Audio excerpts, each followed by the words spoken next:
Okay, alright. Kapit po tayo sa ngayon sa Cut Din. Okay guys, busy po ang Cut Din sa ngayon sa rehearsal nila sa fashion show sa Vince. Alam naman din natin na pagdating sa trabaho ay talagang todo bigay ang Cut Din at yan po ay isa sila sa mga ambasador ng Vince.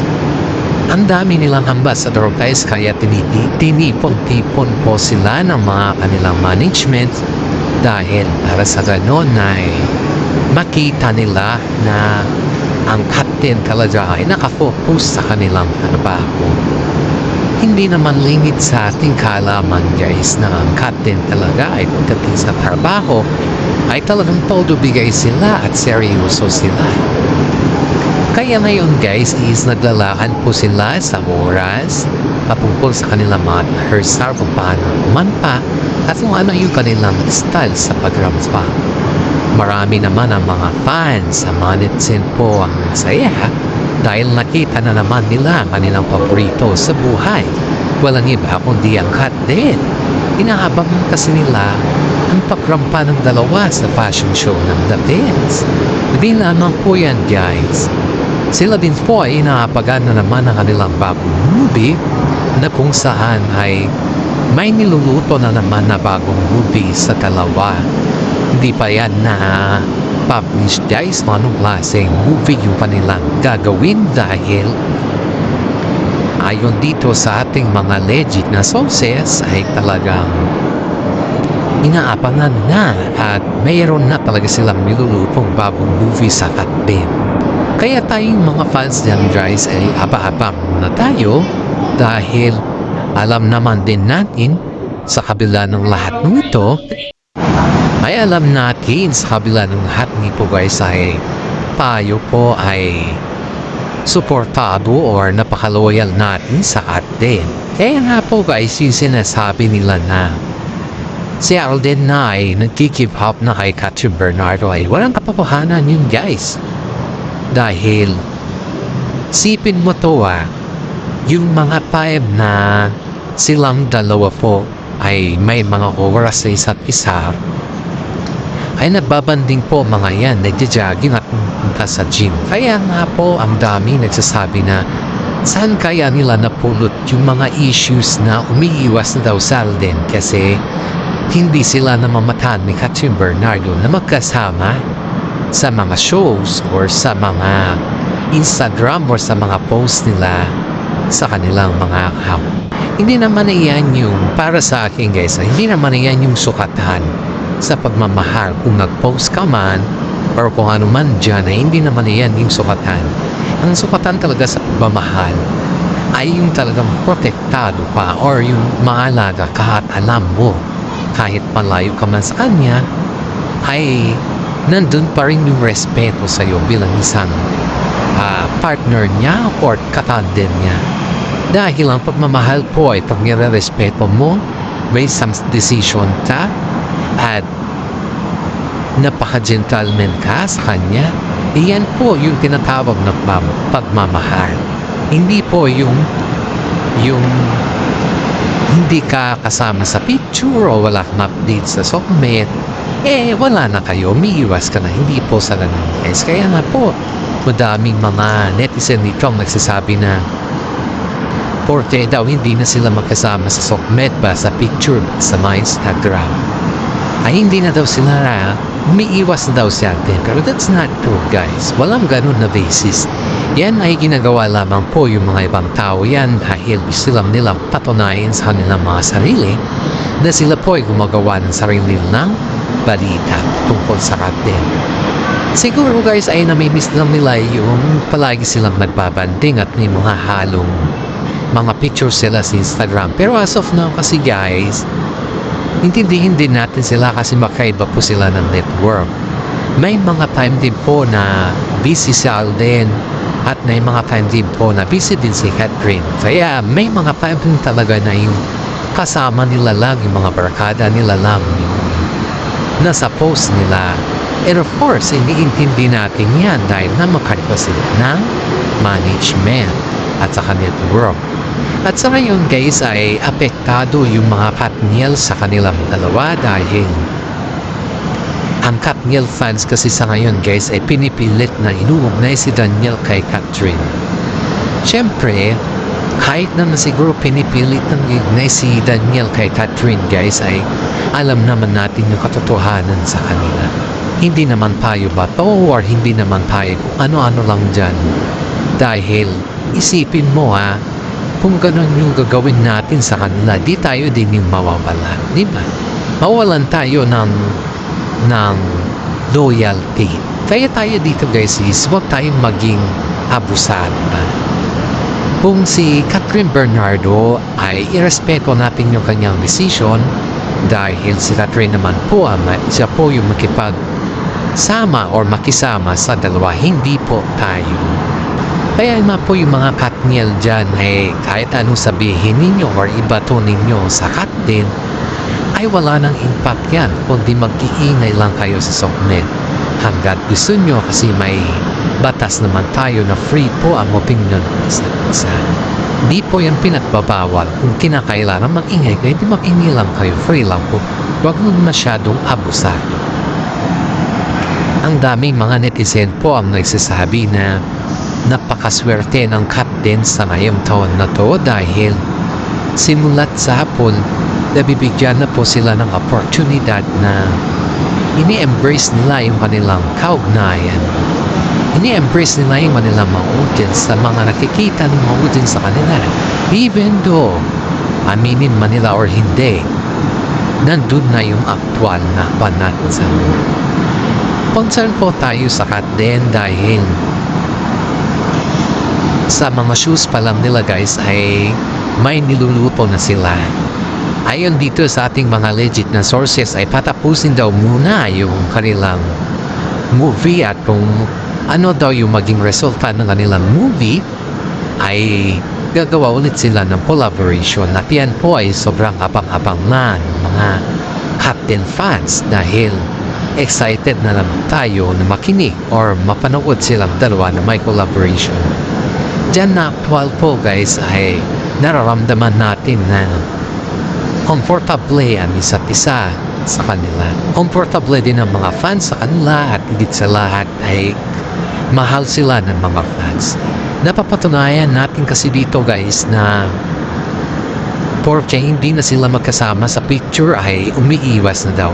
Hindi ba pwedeng talagang sobrang busy lang silang dalawa? And of course, sa mga iba dyan guys ay naiintindihan naman nila ang kanilang sitwasyon at the same time naman sana lahat tayo ay nakakaintindi or unawain natin yung kanilang sitwasyon. Ayon nga dito sa ating legit na sources guys ay nagsalita na rin yung dating daddy ni Bay ni Alden Richard dahil ang daming mga naririnig niyang mga balita na hindi kanais-nais sa dalawa. Pero dahil nga dyan guys na pinapatunayan naman nila sa kanilang sarili na hindi or walang katotohanan yung mga sinasabi ng mga iba. Of course guys, isipin natin dito na sila ay napakabuting tao dahil binabahagi talaga nila yung ano yung katotohanan. Dahil dito guys ay maraming naging simpatya or yung simpatya ay pumunta sa Katniel dahil lahat ng mga tao dito ay nag-aabang na sa Katniel. Si Daniel Padilla naman ay bumilta dahil nga ang sabi ni Daniel kahit 12 years lang daw wala man lang daw pinakita na concern si Catherine sa kanya. Noong naghiwalay na daw sila guys is parang hangin na lang daw si Daniel sa kanya. Kumbaga is mas pinaboran niya yung love team nila ni Alden Richard compared daw sa 12 years niya. Sa totoo lang may comment po tayo dito ng isa nating isang fans ng Katniel patungkol sa message si Daniel na kung saan ay binaliwala mo kasi siya noon DJ kaya ngayon ikaw na yung mag-usap. Kung pinahalagahan mo sana siya di sana hanggang ngayon kayo pa yung magka-love team. Hindi naman kasalanan ni Catherine yan or si Kat na umiiwas siya sa'yo dahil nandyan na si Alden kundi gusto lang talaga niya mapag-isa at gusto niyang panindigan yung kanyang desisyon na hanggat kailangan or hanggat maaari ay wag muna siyang guluhin. Kaya nga po nagpasya si Catherine na iwasan ka dahil sa makaganapan na pag ikaw palagi yung kanyang kasama, wala din patutunguhan ng salitang moving on sa kanya. Kaya na ang daming nabago sa kanyang kontrata dahil gusto ka talaga niyang iwasan at sana yan ay maintindihan mo at sana ay yan ay ibigay mo na sa kanya. Of course naman guys, which is tama naman tong comment ni isa nating kasama sa cut din guys na hindi ka naman iiwasan ng tao kung wala ka namang ginawang kasalanan At higit sa lahat hindi ka naman iiwasan ng tao kung alam niya na ikaw ay napakabait din sa kanya. Kung hindi ka sana gumawa ng mga bagay-bagay na mag-force kay Catherine na iwasan kay, yun dapat, wala ka dapat sa bahala. Pero masyado ka kasing kampante nung ganyan. Kaya wag mong isipin na si Catherine po ay umiiwas dahil nandiyan si Alden Richard. Kundi, umiiwas si Catherine sa pamarahan na kaya niyang intindihin yung sarili niya kahit wala ka. Kaya niyang tumayo sa sarili niyang paa kahit wala ka. At kaya niyang panindigan ng lahat ng bagay na to kahit wala ka. Iyan po yung mga katagang gustong sabihin ni Catherine sa'yo. Kaso nga lang, ayaw niya na kasi makipag-usap sa'yo dahil niya hindi mahirap sa kanyang gawin yan. Pero kinakailangan niya dahil gusto niya at yung sarili niya ang kanyang priority sa ngayon. Dahil ang hirap naman kasi ng sitwasyon, BG, na gumawa ka ng kasalanan tapos gusto mo maging okay ng lahat sa isang simpleng pakiusap lang. Ang ginawa mong kasalanan ay yan po yung nagkudyat kay Catherine na mag-move on. At yan din po yung nagkudyat kay Catherine na iwasan ka. Hanggat maaari, wag mo naman na sana siyang bumugin. Dahil si Catherine po ay may sarili niyang buhay at gusto din po niyang mapag-isa. Sana naman Daniel, huwag ka na pumunta sa bahay ni Catherine at huwag ka na manggulo. Dahil ang mga yan na bagay po ay hindi na para sa iyo kundi para na kay Alden Richard. Kaya nga po ang sabi ni Alden Richard kay Daniel na let Catherine choose which is the best. Kung sino yung best sa atin yan naman. Kasi nga, si Catherine lang naman makapag-decision dyan kung sino sa atin ang gusto niya. At hindi ko naman siya pwede i-force dahil wala naman ako karapatan na i-force siya sa ganyan na bagay. At ang masasabi ko lang ay protektahan mo pa rin si Catherine kahit wala na siya sa'yo.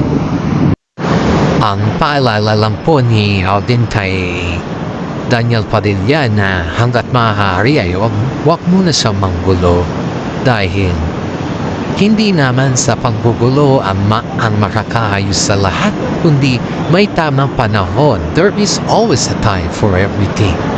Hindi pa siguro tamang panahon para makipag-usap si Daniel Padilla kay Catherine kasi nga po fresh pa yung nangyari. Kahit naman sino guys, kahit ikaw or kahit sino sa ating dito pag ganun yung sitwasyon, you can stand. May prinsipyo ka at ang hirap mag-move on sa ganun na lagay. Kaya nga ang daming nagsasabi na yung mga tsansa na ibibigay ni Daniel kay Catherine ay yung ibibigay pala ni Catherine kay Daniel ay binaliwala lang ni Daniel yun. Mabuso kasi si Daniel guys. Ang iniisip niya kasi yan ayon dito sa ating legit na sources ay total nagtagal naman kami ng 12 years at wala naman niya pupuntahan kasi pabalik pa rin sa akin niya. What is 12 years compared sa bago lang niyang kilala, di ba?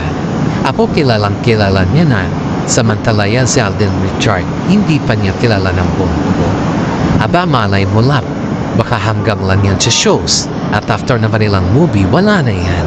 Yan yung katagang mga binibitawan kasi ni Daniel Padilla pag siya'y naglalasing. Guys, pag lasing na lasing niya, kasama niya yung kanyang mga kaibigan, ay nagbibitaw siya ng mga salita na hindi naman dapat niyang gawin yun. Kasi yung mga salita na yun ay nakakasira din kay Katrin Bernardo.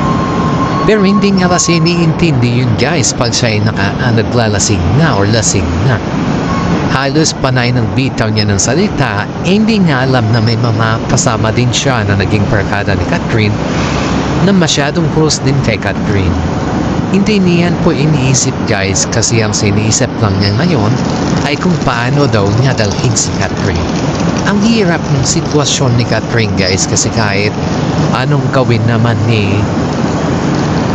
Katrin guys ay nanggugulo pa rin si Daniel Padilla. Kaya ang sabi ni Mami Min kay Alden Richard ay bantayan mo si Katrin kasi ayaw kumukulit ang kanyang naranasan kay Daniel Padilla at napaka-gentleman naman ni Daniel na ni Alden Richard kay Katrin kaya sinunod niya po yung ganun na taktika ni Mami Min sa kanya. Kaya nga po guys hanga po kay Daniel kasi nga po kung magsabi ka ng salita sa kanya ay talagang priority niya yan. Yan po yung message ni Mami Min kay Alden Richard po. Kasi si Alden Richard guys ay kapag nagsabi ka sa kanya or nag-uusap ka, that's mean that Alden Richard ay priority niya yan. Hindi kagaya ni Dan, yan nasa hanggang lang sa kamera siya. Kaya isip-isip muna tayo dito guys. Dahil yung mga pabor kay Daniel ay hindi ko na alam. Pero pabor pa rin ako kay Alden Richard. Kaya Alden Richard, please alagaan mo si Katrin kahit anong mangyari. Sana nandiyan ka lang para sa kanya. At hanggang dito na lang po yung ating YouTube channel or update natin patungkol sa Hot 10. Sana naman paki-like, share, at comment naman po. Maraming salamat at God bless po sa ating lahat.